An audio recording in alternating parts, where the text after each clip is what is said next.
नमस्कार. Prime news सोलापूरमध्ये आपलं स्वागत आहे. मित्रांनो, आज आपण करमाळा शहरातील संताजीनगर येथे आलो आहोत. इथं येण्याचं एक कारण म्हणजे आपण जो हा हॉल पाहू शकता, या हॉलमध्ये एका हिंदी चित्रपटाचं ऑडिशन पार पडतं आहे मित्रांनो. तर हे ऑडिशन चित्रपटाचे जे दिग्दर्शक आहेत त्यांच्या उपस्थितीमध्ये हे ऑडिशन पार पडत आहे. तर आपल्यासोबत त्या हिंदी चित्रपटाचे दिग्दर्शक आहेत. आपण त्यांच्याकडून या चित्रपटाबद्दल माहिती घेऊयात थोडक्यात. नमस्कार सर. नमस्कार सगळ्यांना. तुमच्या प्राईम न्यूज चॅनलचे जेवढे तुमचे प्रेक्षक आहेत त्या सगळ्यांचा मनपूर्वक आभार मानतो तुमचं, की आज या ठिकाणी करमाळ्यात आमच्या हिंदी चित्रपट कलम का बादशाह, ज्याची निर्मिती आहे महाराष्ट्राचे महागायक आनंद शिंदे हे निर्माते आहेत. आणि आज या ठिकाणी ऑडिशनसाठी खास या चित्रपटाचे प्रमुख नायक सहनिर्माते जय मोर्या सर या ठिकाणी आहेत. ज्यांचा त्याच्यामध्ये पोलीस इन्स्पेक्टर साकारत आहेत. ते एक क्रांतिकारी रोल आहे त्यांचा आणि त्या फिल्मसाठी ते ॲक्शन करत आहेत. आणि त्याचबरोबर ह्या ऑडिशनसाठी खास माझे बंधू प्रकाशजी दिंडले, ज्यांनी महाराष्ट्रामध्ये अनेक सुपरहिट गाण्याचे निर्माते, कलाकार आणि व्हिडिओ दिग्दर्शन त्यांनी केले, असे प्रकाशजी दिंडलेसुद्धा या ठिकाणी आज आलेले आहेत. तर मित्रांनो, हा चित्रपट जो आहे, या चित्रपटामध्ये हा हिंदी चित्रपट आहे, ॲक्शन चित्रपट आहे. या चित्रपटामध्ये जी स्क्रिप्ट आहे की एक पोलीस अधिकारी कशा प्रकारे झुंज देतो आणि पॉलिटिकल जो अजेंडा असतो आपल्या देशातला, त्या पॉलिटिकल अजेंडाला संपूर्ण सर्वसामान्याची व्यवस्था कसा निर्माण करतो, हा एक त्या कथेचा भाग आहे. दुसरी गोष्ट अशी आहे की या फिल्ममध्ये पहिल्यांदा आम्ही साऊथचे जे फाईट मास्टर्स आहेत ते वापरतो आहे. याच्यामध्ये गणेश आचार्यसारखा कोरिओग्राफर यामध्ये काम करतो आहे. याच्यामध्ये साऊथचा सगळ्यात टॉपचा कॅमेरामन या फिल्मसाठी काम करतो आहे. तसं बघायला गेलं तर ही माझी कलाकार म्हणून मी यापूर्वी काम केलं आहे, पण ही दिग्दर्शक म्हणून किंवा कथाकार म्हणून, लेखक म्हणून ही माझी पहिली फिल्म आहे. आणि या फिल्मचं जवळजवळ गेली 3-4 वर्ष या फिल्मसाठी जय मोर्या सर वर्कआउट करत आहेत. त्यांनी त्यांचं असं म्हणणं आहे की मराठी ॲक्टर्स असतात त्यांना हिंदीमध्ये तसं समजलं जात नाही, आपलं बॉडी पॉश्चर किंवा आपलं एकंदरीत लक्षात घेता. तर त्यांचा असा विचार आहे की जर आपण हिंदी चित्रपट करू तर आपणसुद्धा तिकडं गेल्याच्यानंतर असं नको वाटायला की मराठी नटसुद्धा असे डोले दमदार असतील, असा भाग आहे त्याच्यामध्ये. चित्रपटाचं नाव कलम का बादशाह आहे, म्हणजे खूप वेगळं आणि बोलकं नाव आपण चित्रपटाचं मांडलेलं आहे. आणि म्हणजे काय याची कल्पना कशी सुचली, काय उद्देश असू शकतो? चित्रपट तसा थोडा जरा बेस्ट बाबासाहेबांच्या मुवमेंटवरती आहे. कलम का बादशाह म्हणजे काय की आता तुम्हीसुद्धा कलमचे बादशाहच. हा देशच आपला पेनावर चालतो आहे आणि प्रत्येक माणूस ह्या देशातला बादशाहच आहे, कारण ह्या देशाचं संविधान पेनानं लिहिलेलं आहे. त्यामुळं ह्यातला प्रत्येकजण बादशाह आहे. काम करणारे बी बादशाह आहे, चित्रपट बघणारे बादशाह आहे, म्हणून कलम का बादशाह. आणि ते कॅची टायटल आहे. आणि कधी काय होतं, खरं तर हे टायटल आमच्या हिरोला सुचलेलं आहे की सिनेमाचं काय नाव असावं. तर जेव्हा कधी आम्ही बघतो की कुठे गाडीवरती इकडं सगळीकडे ते कलम का बादशाह काय आहे, आपणही कधी वाचलं असेल. मग जेव्हा त्या खोलात गेलो तेव्हा कळालं की त्या गोष्टीचा एवढा मोठा अर्थ आहे आणि त्याचा आपल्या सिनेमाशी संबंध आहे, म्हणून त्याचं नाव कलम का बादशाह आहे. बरोबर. आता आपल्या करमाळ्यासारख्या शहरामध्ये आपण ऑडिशन घेत आहात. हा म्हणजे माझ्या माहितीनुसार हिंदी चित्रपटाचं ऑडिशन पहिल्यांदाच होत असतं. आमच्या इथं पहिल्यांदाच होतं हे.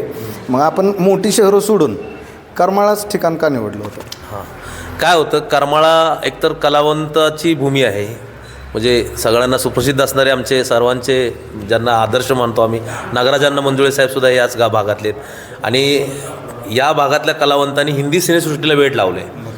हा एक भाग आहे, पण तो भाग म्हणून काय आम्ही इथं आलेलो नाही आहेत. मेन भाग असा आहे की आम्हाला एक असं शांत गाव पाहिजे होतं, शहर पाहिजे होतं, जे करमाळ्यामध्ये आहे. आणि आमचे काही संबंधित लोक इथं आहेत की जे आम्हाला मदत करतील.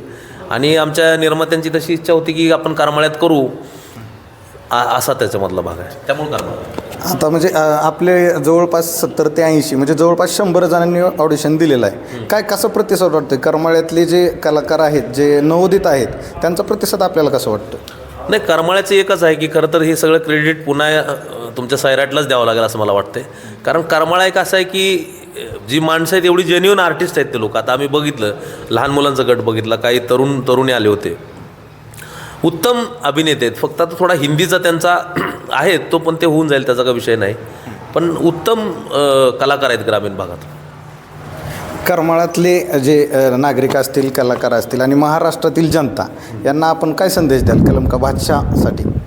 नाही, आता काय होतं की मी तर काय एवढा मोठा माणूस नाही कोणाला संदेश देण्यात, पण एक तुमच्या माध्यमातून विनंती करू शकतो की आम्ही फार कष्टातून मेहनतून चित्रपट बनवतो आहे.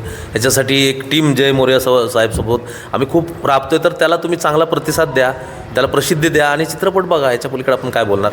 सर्वप्रथम कलम का बादशाह हे नावच खूप सुंदर आहे आणि मला खूप छान वाटतं की आमचे मित्र जे आनंद सरोदे सर आहेत, ज्यांनी मराठीमध्ये बरेच सिनेमे दिग्दर्शित केलेत, पण ते हिंदी सिनेमा करत आहेत. तर त्या हिंदी सिनेमासाठी माझ्या पहिल्यांदा त्यांना खूप खूप शुभेच्छा आहेत. आणि कलम का बादशाह हा सिनेमा मराठीत देखील आहे असं मला आत्ता समजलं आहे. मराठीमधून पण येणार आणि हिंदीमधून पण येतो आहे. तर मी त्या संपूर्ण टीमचं स्वागत करतो. त्यांचे निर्माते आमचे जय सर, त्यांचं देखील स्वागत करतो. कारण एक मराठी निर्माता हिंदी चित्रपट करतो आहे याचा मला फार अभिमान वाटतो आहे. म्हणून मी संपूर्ण टीमला माझ्याकडून शुभेच्छा देईल आणि या सिनेमाचा पार्ट बनायला मला या ठिकाणी आवडेल. मला जर त्यांनी संधी दिली छोटासा रोल करायची तर मी 100% या पिक्चरमध्ये रोल करेल.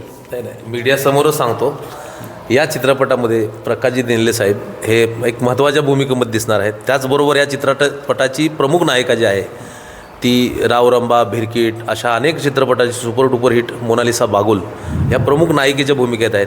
त्याचबरोबर आता त्यांची नावं घेणं उचित ठरणार नाही, पण बॉलिवूडमधले आणि मराठी चित्रपटातले नामांकित लोक पहिल्यांदा जय मोरया सरांच्या सोबत काम करत आहेत. तर जय मोरे सर, आपण पण सांगा थोडा चित्रपटाविषयी, तुमच्या मेहनतीविषयी सांगा. आता आपल्याला कलम का बादशाह चित्रपटाचे जे हिरो आहेत त्यांच्याशी आपण बातचीत करणार आहोत. त्यांच्याकडून आपण जाणून घेऊयात की नेमकं कलम का बादशाह काय त्यांना वाटतंय आणि कसं वाटतंय.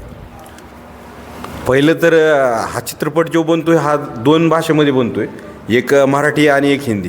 त्याचं कारण असं आहे की कलम का बादशाह म्हणल्याच्या नंतरनं बऱ्याच लोकांच्या डोक्यात येणार बाबासाहेबांचे विचार. तर बाबासाहेबांचे विचार भारतामध्ये जितके रुजायला पाहिजे होते तितके रुजलेले नाहीत. तर ते आमचं एक माध्यम आहे की चित्रपटाच्या दृष्टीने दाखवून, कारण बाबासाहेबांनी सांगितलं होतं जाओ आपने घर के दीवारों पे लिखो हमें इस देश का शासन करती जमात बनना आहे. पण बऱ्याच लोकांना शासन करती जमातीचा अर्थच कळाला नाही आजपर्यंत. तर ते कुठंतरी असं वाटतं की समाजापर्यंत जाणं, समाजापर्यंत पोचणं. आता ह्या चित्रपटामध्ये एक क्लास 1 अधिकारी ज्या क्लास 1 अधिकाऱ्याला हे सर्व सिस्टम त्रास देते, त्या त्रासाच्या विरोधात नंतरनं त्याच्या लक्षात येतं की बाबा आपण ज्यांचे वंशज आहेत तर आपण फक्त या राजकीय सत्तेवर बसण्यासाठी जन्म घेतला आहे. त्यामुळं त्याच्यानंतरनं पुढं बऱ्याच काही गोष्टी अशा घडतात की चित्रपट सर्व उत्कृष्ट चित्रपटामध्ये हा चित्रपटाची कथा आहे. आणि याचं वैशिष्ट्य काय आहे की आंबेडकर साहेबांच्या विषयी चित्रपटात जेव्हा विषय येतो तर टिपिकल डोक्यात तुमच्या येतं की बाबा एका विशिष्ट लोकावरती टीका, एका विशिष्ट विषय घेऊन करतो जातं. आम्ही पहिल्यांदा असं प्रयत्न करतो आहे मी की हा चित्रपट बाबासाहेब आंबेडकर हे केवळ एका समाजाचे नेते नाही आहेत किंवा ते एका समूहाचे नेते नाहीत, तर या देशाचे नेते आहेत, सर्व जाती धर्माचे नेते आहेत. तर आम्ही तसा पहिल्यांदा प्रयत्न केला की बाबासाहेब आंबेडकरांना जसे त्यांचे विचार आहेत तसा चित्रपट असावा. चित्रपट बघताना कुठेही तो वाटणार नाही की हा फक्त भीमनगरच्या लोकांनी बघावा, कोणी बघावा. तो चित्रपट जसा एक साऊथचा सिनेमा आला होता जय भीम नावाचा, त्या सिनेमाने मला व्यक्तिगत खूप हे केलं की ज्यात कुठेही बाबासाहेबांचं नाव नाही आहे आणि समष्टीसाठीचा जो सिनेमा असतो तसा हा कलम का बादशाहचा त्यानंतर हा दुसरा तसा प्रयत्न असेल असं आम्ही काळजी घेतली. नक्कीच तुम्हाला सगळ्यांना आवडेल तो विषय. तर हे होते कलम का बादशाहचे दिग्दर्शक, अभिनेता आणि सहअभिनेता. तर बघूयात आता ते यानंतर कलम का बादशाहचे जे चित्रीकरण असेल, ऑडिशन तर अजून राहिलेलंच आहे. ज्यावेळेस कंप्लीट पूर्ण हा चित्रपट होईल त्यावेळेस नक्कीच महाराष्ट्र आपल्या सिनेमाला, आपल्या चित्रपटाला नक्कीच प्रेम देईल, आपल्या विचारांना प्रेम देईल. तर भेटूयात नंतर. पाहत राहा प्राईम न्यूज सोलापूर. धन्यवाद.